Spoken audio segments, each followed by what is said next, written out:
पूनम यादव हैं हमारे साथ अभी इसमें जो है फिलहाल जो लगातार ये धरना हो रहा है, इस धरने को लेकर के, इस धरने के प्रतिनिधित्व करते हुए जो लोग हैं उनमें से एक हैं पूनम। और पूनम जो है वो महिला सभा की प्रवक्ता भी हैं, इस संगठन के महिला सभा की प्रवक्ता भी हैं। अभी हमारे साथ जो है वो सुशील कश्यप भी थे जो इनके संयुक्त मोर्चा के प्रदेश अध्यक्ष हैं। अभी उनको भी जोड़ने की कोशिश की जाएगी, शायद हैं अभी, लेकिन उनका कैमरा ऑफ है। पूनम, मैं पहले आपसे बात कर लेता हूं, मैं आपसे सियासत की बात नहीं करूंगा। ओम प्रकाश राजभर साहब का ये बयान आता है, ओम प्रकाश राजभर के इस बयान पर पहले आप अपनी बात कह दें, थोड़ा सा क्या है पूरा मामला भी एक बार फिर से आप पुनर्जीवित कर दें, और फिर ओम प्रकाश राजभर साहब के बयान को सुनने के बाद क्या कुछ चल रहा है आप लोग के मन में। हम सब आपके साथ खड़े हैं इसलिए कि आप लोग की जो मांग है वो जायज है। कम से कम मैं व्यक्तिगत तौर पर आपके साथ खड़ा हूं इस मामले में, क्योंकि रोजगार जो है वो हमारे लिए जरूरी है और हमें हमारी जरूरत है। हम अपने भविष्य को सुरक्षित करने के लिए रोजगार की मांग कर रहे हैं। इस मसले पर कम से कम मैं आपके साथ खड़ा हूं। पूनम जी। जी, राम प्रकाश राय जी, सबसे पहले आपको बहुत बहुत धन्यवाद जो आपने हमें एक माध्यम दिया है जहां मैं अपनी बात रख सकती हूँ। ओम प्रकाश राजभर जी के लिए मैं क्या कहूं, उनको ओम प्रकाश राजभर जी कहूं या फिर दल बदलू राजभर जी कहूं। जब आप सपा में होते हैं तब आप बीजेपी को गालियां देते हैं, तब आप रोजगार की भी बात करते हैं, तब आप 69,000 जो आरक्षण पीड़ित है उनकी भी बात आप रखते हैं। जब आप आज बीजेपी में चले गए हैं तो आज 69,000 जो भी आरक्षण पीड़ित बैठे हुए हैं, तो आज उनको आप लतियाने की बात करते हैं, आप गरियाने की बात करते हैं। तो मैं उनसे ये राजभर जी से ये पूछना चाहती हूँ, आपको मंत्री पद पाने के लिए आपको पिछड़े दलितों को गरियाना जरूरी लगता है?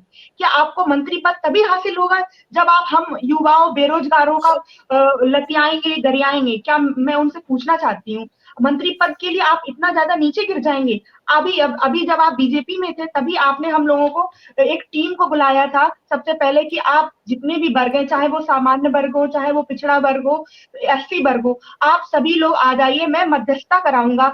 आपकी जो भी निर्णय होगा मैं मुख्यमंत्री से बात करूंगा, आप लोगों को पूरा एक डेलीगेशन जाएगा और आपकी बात रखी जाएगी। आपको जो भी इसके बीच का रास्ता आएगा मैं न्याय दिलाने की पूरा प्रयास करूंगा। आज जब आपको लग रहा है कि चुनाव नजदीक है, मुझे मंत्री पद मिलना बहुत अहम है, तो आज आप हम युवाओं को गरियाने की बात करते हैं। अगर आपको ऐसा लगता है कि हम झूठ बोल रहे हैं या हम विपक्ष के द्वारा प्रायोजित कार्यक्रम में हैं या विपक्ष हमें फंडिंग कर रहा है, तो आप एनसीबीसी की रिपोर्ट देख लीजिए सर।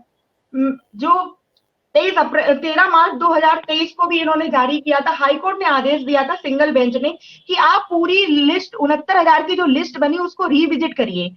रिविजिट के बाद आप उसको गुणांक, कैटेगरी, सब कैटेगरी के माध्यम से एक पूरी सूची बना के हाईकोर्ट में पेश करिए। बीजेपी की गवर्नमेंट ने, उनके अधिकारियों ने, उनके अधिवक्ताओं ने आज तक वो सूची जारी नहीं की। आज 10 महीने हो गए हैं। तो राजभर जी से मैं पूछना चाहती हूँ, बीजेपी के द्वारा एनसीबीसी को ही ये संवैधानिक दर्जा दिया गया था, तो क्या आप संवैधानिक संस्थाओं को नहीं मानते हैं? आप हाईकोर्ट के आदेश को नहीं मानते हैं? तो राजभर जी इस चीज को क्यों नहीं देखते हैं? सिर्फ पिछड़े दलितों को लतियाने से ही आपको मंत्री पद मिलेगा?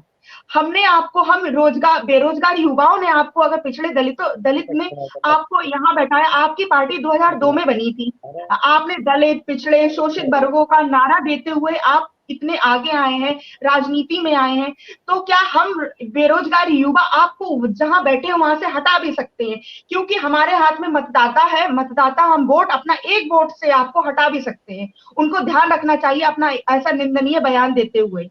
पूनम, ये तो राजनीति का आरोप लगा रहे हैं कि भाई ये पूरा जो धरना है, जो पूरा प्रदर्शन है आपका, वो सिर्फ राजनीति से प्रेरित है, समाजवादी पार्टी के प्रभाव में ये पूरी राजनीति चल रही है। मैं एक चीज बोलना चाहती हूँ, अगर राजनीति का ये प्रभाव है तो पुलिस आपकी है, सरकार आपकी है, आप इस पे जांच बैठा के देखिए। अगर ऐसा हम कर रहे हैं तो आप मौका ही क्यों दे रहे हैं कि विपक्ष इस पे राजनीति करे? पिछले 5 साल से, अगर 2018 में ये 69,000 शिक्षक भर्ती आई थी, इसके बाद कुछ शिक्षा मित्रों की वजह से ये कोर्ट में 1.5 साल तक रही।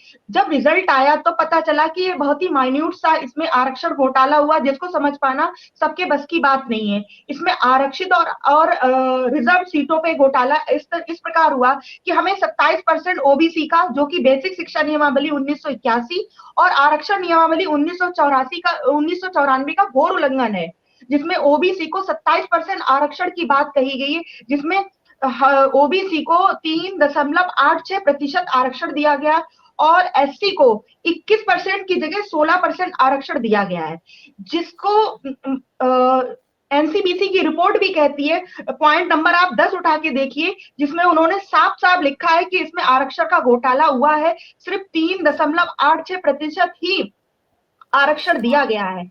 तो आप इस तरीके का मौका ही क्यों दे रहे हैं कि विपक्ष इस पे राजनीति करे? आप पिछले 3 साल से हम अगर कोर्ट में लड़ रहे हैं, तो आज आपको न्याय दे देना चाहिए था। आपके अधिवक्ताओं के द्वारा, आपके अधिकारियों के द्वारा हमें मूल चयन सूची दे देनी चाहिए थी। आप मौका मत दीजिए कि इस पे विपक्ष, सपा या कांग्रेस इस पे राजनीति करे। आप क्यों उनको मौका दे रहे हैं? सबसे पहले तो मैं यही बोलना चाह रही हूँ। आप हमें जी न्याय दे जी दीजिए, आप हमें जी न्याय दीजिए। जी, बिल्कुल, बिल्कुल। पूनम और सुशील, मैं आप दोनों से एक छोटे-छोटे उसमें जो है, चूँकि अब समय समाप्त हो गया, आप दोनों से मैं एक जो भी आप अपनी बात रखना चाहते हो, हमारे पास चूँकि ये एक माध्यम, यही एक माध्यम है जो हम आपकी बात कोशिश करते हैं कि आगे पहुँचे। अगर ऐसा कुछ होता है, सरकार देखती है चीज़ों को, तो निश्चित तौर पर आपकी बात सुने। इस मार्फत पूनम, पहले आप जो भी अपील सरकार से करना चाहें, फिर सुशील, और उसके बाद अंत में सुनील सर से मैं क्लोजिंग स्टेटमेंट दूँगा। जी, पूनम। मैं एक चीज बताना चाह रही हूँ कि मैं, अगर ये राजभर जी ने जैसा बयान दिया है कि सपा द्वारा प्रायोजित कार्यक्रम है, तो सबसे पहले मैं एक चीज बताना चाहती हूँ कि जो भाजपा में पिछड़े वर्ग के जो भी नेता जो प्रतिनिधित्व करते हैं पिछड़ा वर्ग का, चाहे वो अनुप्रिया पटेल जी हो, स्वतंत्र देव जी हो या केशव प्रसाद मौर्य जी हो, हम इनके सभी के दर पे गए हुए और अपनी बात रखी है। इन्होंने हमें आश्वासन भी दिया था पिछले 3 साल पहले कि हम आपकी बात रखेंगे और आपको न्याय दिलाया जाएगा, लेकिन आज 3 साल हो गए, हमें कोई न्याय नहीं मिला। इसका मतलब है कि उन्होंने हमें झूठा आश्वासन दिया है। मैं आज आपके चैनल के माध्यम से मैं बोलना चाहती हूँ कि मुख्यमंत्री जी तक हमारी बात पहुंचाई जाए और वो और हमारी बात, हम अपनी बात रख सके और हमें न्याय दिया जाए। हमारी आने वाली 5 तारीख, यानी कि कल हमारी डेट लगी हुई है। उनके अधिवक्ता बहस से हमेशा भाग जाते हैं, हमेशा दूरी बना के रखते हैं। उनसे जो मांगा जाता मूल चयन सूची कभी नहीं हाजिर करते, कभी पेश नहीं किए। तो मैं चाहती हूँ कि आने वाली 5 तारीख को उनके अधिवक्ता अपनी पूरी बहस करें और अपनी जिम्मेदारी दिखाते हुए हमें न्याय देने की पूरी कोशिश करें।